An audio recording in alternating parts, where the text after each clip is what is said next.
감사합니다. 성도 여러분, 밤새 안녕히 주무셨습니까? 복된 새날이 밝았습니다.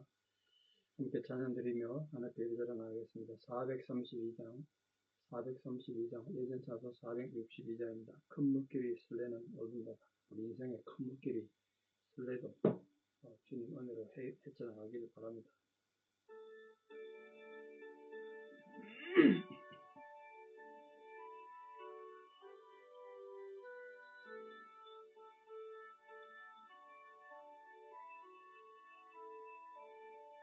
큰 물결이 설레는 오름바다, 저 등대의 불빛도 희미한데 이 풍랑에 배서 항해하는 이 작은 배 사공은 주님이라.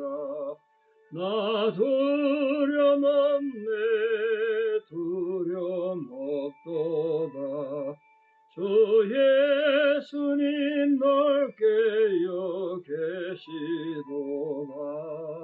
이 흉흉한 바다를 다 지나며 저 소망의 나라에 이르리라. 큰 풍랑이 배를 위협하며 저 깊은 물이 끌려 달려드나 이 바다에 노저 항해하는 이 작은 배 사공은 주님이라. 나 두려움 없네, 두려움 없도다. 주 예수님 넓게 여 계시도다. 이 흉흉한 바다를 다 지나며 저 소망의 나라에 이르리라. 큰 소리로 물결을 명하시며 이 바다는 고요히 잠자리라. 저 동력이 환하게 밝아올 때 나 주 함께 이 바다 건너가리. 나 두려움 없네, 두려움 없도다. 주 예수님 넓게 여 계시도다. 이 흉흉한 바다를 다 지나며 저 소망의 나라에 이르리라. 아멘. 함께 신앙 고백 드리겠습니다. 나는 전능하신 아버지 하나님 천지의 창조주를 믿습니다. 나는 그의 유일하신 아들 우리 주 예수 그리스도를 믿습니다. 그는 성령으로 잉태되어 동정녀 마리아에게서 나시고 본디오 빌라도에게 고난을 받아 십자가에 못 박혀 죽으시고 장사된 지 사흘 만에 죽은 자 가운데서 다시 살아나셨으며 하늘에 오르시어 전능하신 아버지 하나님 우편에 앉아 계시다가 거기로부터 살아있는 자와 죽은 자를 심판하러 오십니다. 나는 성령을 믿으며 거룩한 공교회와 성도의 교제와 죄를 용서받는 것과 몸의 부활과 영생을 믿습니다. 아멘. 2024년 5월 14일 화요일 새벽입니다. 하나님 주신 말씀 잠언 11장 18절에서 26절입니다. 잠언 11장 18절에서 26절입니다. 잠언 11장 18절 봉독에 올립니다. 악인의 삭은 험하되 공의를 뿌린 자의 상은 확실하니라. 공의를 굳게 지키는 자는 생명에 이르고 악을 따르는 자는 사망에 이르느니라. 마음이 굽은 자는 여호와께 미움을 받아도 행위가 온전한 자는 그의 기뻐하심을 받느니라.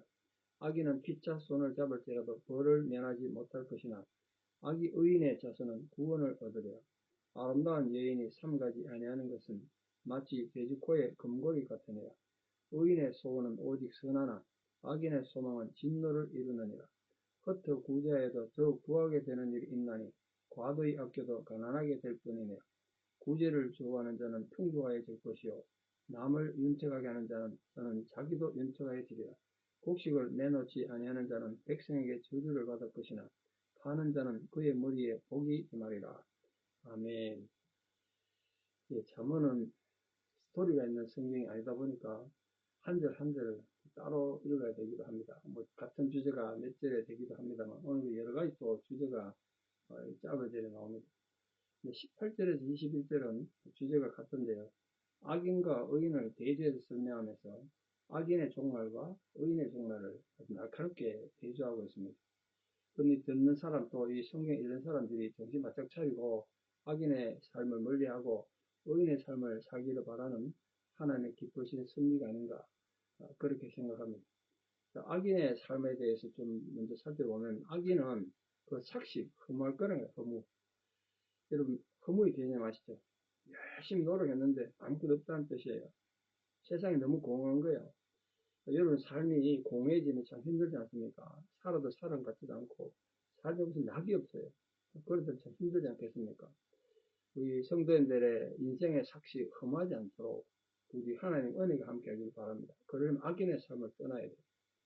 또한 악인의 삶은 결국은 사망에 이른다. 이 인간 언젠가는 한 번은 죽습니다만 단지 육신의 죽음을 말하는 건 아니죠. 이때 사망이라는 건 영원한 죽음인데 영원한 죽음. 하나님 앞에 영원한 죽음 당하는 걸 말하는 거 아니겠습니까? 하나님 앞에 증거를 받아서 영생에 이르지 못하는 걸 말합니다. 그게 악인의 삶의 결과다. 그리고 이 세상을 사는 동안에도 어떤 일이 벌어지냐? 여호와의 미움을 받는데요. 하나님 미움을 받으면 세상 어떻게 살겠습니까?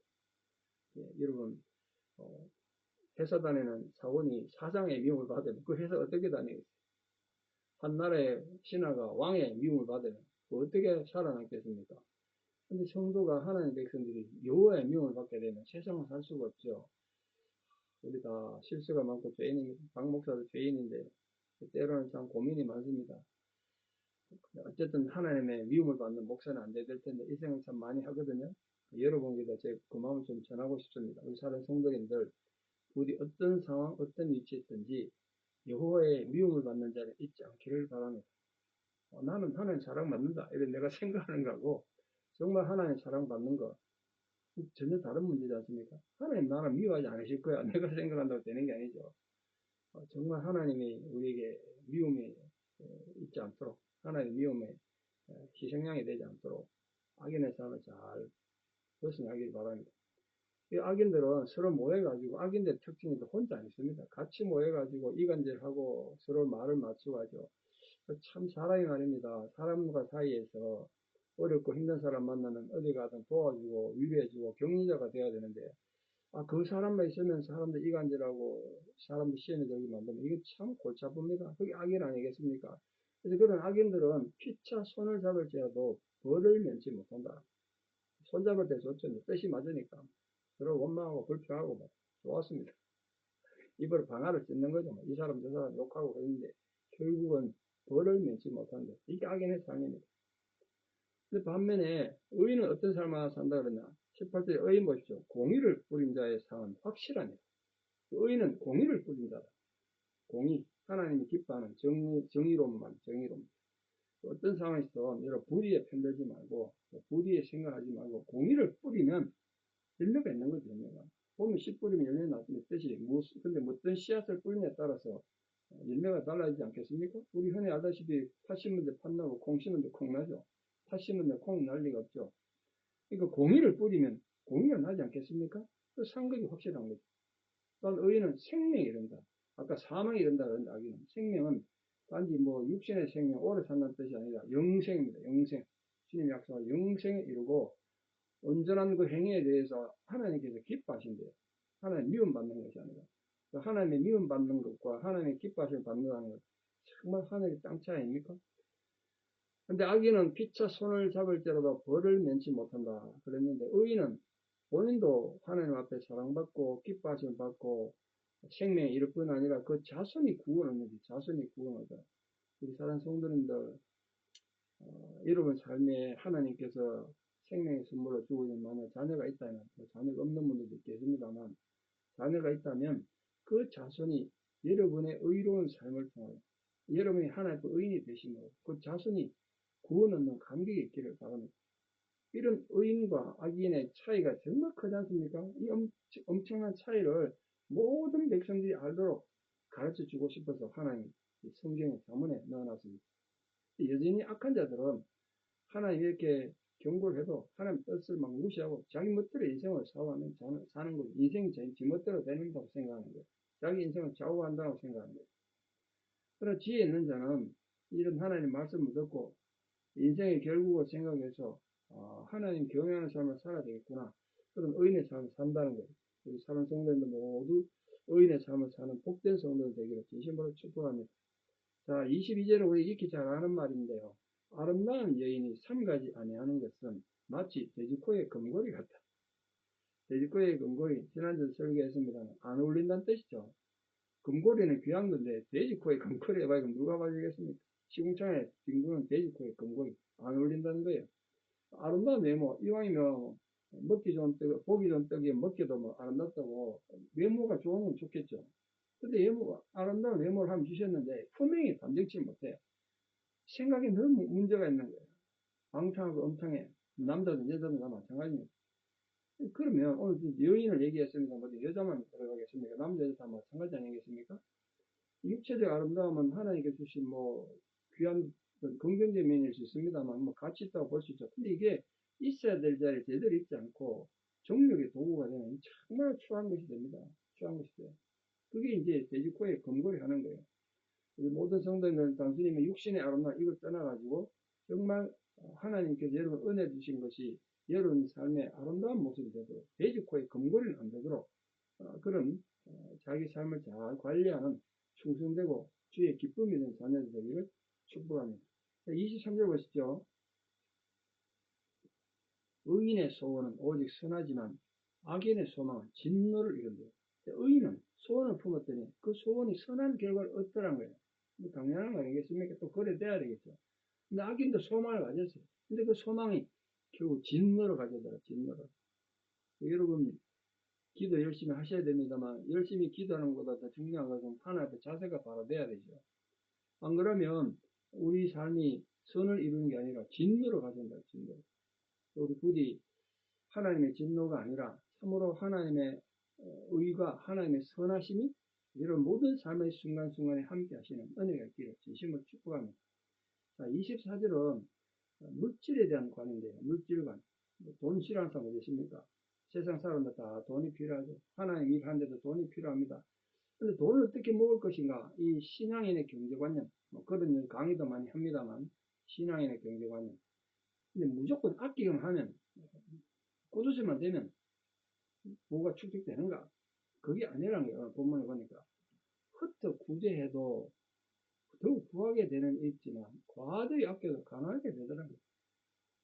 여러분, 돈을 벌면, 저축하면 돈이 모이는 일반적인 원칙이죠. 근데 부를 모은다고 해서 정말 써야 될 것 쓰지 않고 아끼기만 한다고 부가 축적되지 않더라는 거예요. 하나님이 한번 건드려버리면 한순간에 다 나가요. 한순간에 다 나가. 열심히 벌어먹어서 한순간에 탁탁 털어버린다고요. 그러니까 이게 하나님 앞에 삶의 자세, 이 재물에 대한 자세가 바로 돼야 된다는 거예요. 과도히 아낄 때 이 막 모아지는 것 같아도 하나님께서 한번 쳐버리면 한순간에 다 나가죠. 앞으로 모으고 뒤로 새는 거예요. 그러니까 핵심은 하나님의 백성들은 부를 제대로 쓸 줄 알아야 된다. 써야 될 곳 써야 되고 남들 도울 때 도와야 되고 그렇다는 거예요. 이 성도들이 너무 부하기만 뼈하지 말고 어떻게 하면 부자 될까 부자가 다 되시기 바랍니다만 근데 그것만 고민하지 말고 더 중요한 건 먼저 그 나라와 그 의를 구하는 거라는 거예요. 먼저 그 나라와 그 의를 구하면 이 모든 것은 너희에게 더하시리라. 그때 우리가 참된 복을 누린다. 그 아름다운 하나님 주신 축복, 그걸 위해서는 쓸 때 써야 되고 남을 위해 섬기고 그래야 된다. 물론 아끼는 자가 돼야 되겠습니다. 함부로 낭비하라는 뜻은 아닙니다만, 여러분 삶이 이기적이 되지 않도록 참으로 옆에 주위를 좀 돌아보고 살아가는 그런 성도이 되기를 바랍니다. 25절에 보면 어떤 사람이 풍족해지고 어떤 사람이 더 윤택해지는가. 구제를 좋아하는 자, 또 남을 윤택하는 자, 풍족해지고 자기도 윤택해진다는 것. 남을 위해 사는 자. 그러니까 이게 하나님께서 이 세상 다스리는 보편적 원리는 뭐냐면 개인주의가 아니에요. 하나님은 개인주의를 결코 좋아하지 않으시고 개인주의를 절대로 우리에게 말씀하지 않으셨어요. 항상 우리입니다. 우리 공동체 의식. 그걸 중요하게 말씀하셨습니다. 교회든 나라든 가정이든 이웃 이 공동체를 기반으로 해서 신앙도 세워지고 사회도 세워지는 거 아니겠습니까? 그러니까 어떤 상황에서든 이 성도가 자기 혼자만 잘 먹고 잘 살려고 하고 자기 혼자만 풍족해지고 윤택하게 살려고 하는 건 하나님 뜻이 아니다. 그 윤택한 걸, 그 풍족함을 함께 나눌 때 그게 또 내 풍족이 되고 윤택해지고 그게 하나님 뜻이라는 거예요. 근데 그런 하나님 뜻을 잘 받들어서 우리가 자비를 베풀고 은혜를 베풀고 섬기고 그럴 때 하나님의 큰 축복받는 성도가 된다는 거예요. 그런 면에서 여러분 모든 성도들이 풍요롭고 부자 되시길 축복합니다. 절대로 이기적으로 살지 말고 자기 고집을 하나 좀 끊고 순종함으로써 하나님의 예비하신 하늘의 복과 땅의 복을 받는 성도들 되기를 진심으로 축복합니다. 마지막 26절에는 이 상들의 도덕인데 상들의 도덕. 이거 뭐냐? 곡식을 내놓지 아니하는 자는 백성에게 저주를 받을 것이나 파는 자는 그 머리에 복이 이 말이에요. 말이 좀 어렵죠. 곡식을 내놓지 않는 자, 이 뭘까요? 쉽게 말하면 매점 매석하는 겁니다. 매점 매석하는. 시도 때도 없이 뭐 곡식을 내놓지 않는다는 말이 아니고 곡식을 다 싸먹어 놓고 지금 바깥에서는 막 곡식까지 폭등해가지고 사람들이 굶주리는데 돈 더 오를 때까지 기다리느라고 안 내놓는 거예요. 옛날에 그런 거 많았지 않습니까? 매점 매석. 조선시대 후반기에 정말 심했잖아요. 그런 걸 말하는 겁니다. 가난한 사람 더 가난해지고 더 힘들어지는 거죠. 그게 지금 곡식을 내놓지 않는 자예요. 저주를 받는다 하나님한테. 당연히 그렇지 않겠습니까? 근데 파는 자는 이 판다는 말은 좀 손해를 보더라도 내가 놔두면 더 돈이 오르겠지만 그래도 이웃이 지금 굶주리니까 그걸 포기하고 내놓을 때 그때 그 머리에 복이 임한다. 하나님 그런 자들을 그냥 두시겠습니까?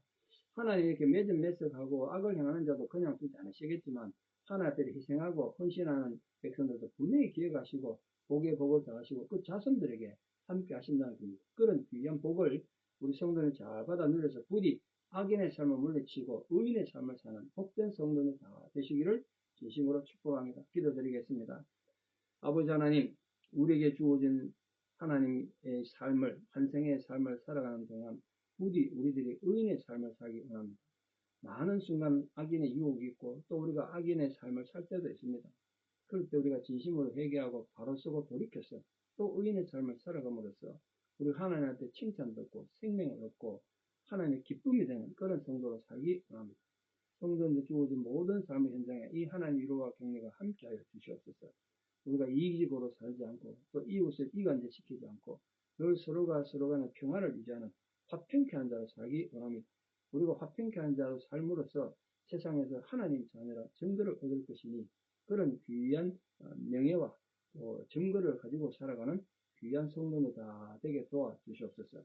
이제는 우리 주 예수 그리스도의 은혜와 하나님 아버지의 만극하신 사랑과 성령님의 위로 교통 역사하심이 모든 삶의 상황 가운데에서 하나님의 위로와 은총으로 살아가기를 결단하는 사랑 성도님들의 위대한 신앙 고백 위에 또 우리 사랑 모든 자녀들 삶 위에 특별히 지금도 투병 중이고 또 슬픔을 당한 모든 성도님들 가정 위에 이제부터 영원토록 함께 하시옵기를 간절히 축원하옵나이다. 아멘. 오늘 하루도 의인의 삶을 사시는 복된 하루 되시길 축복합니다. 내일 또 뵙겠습니다.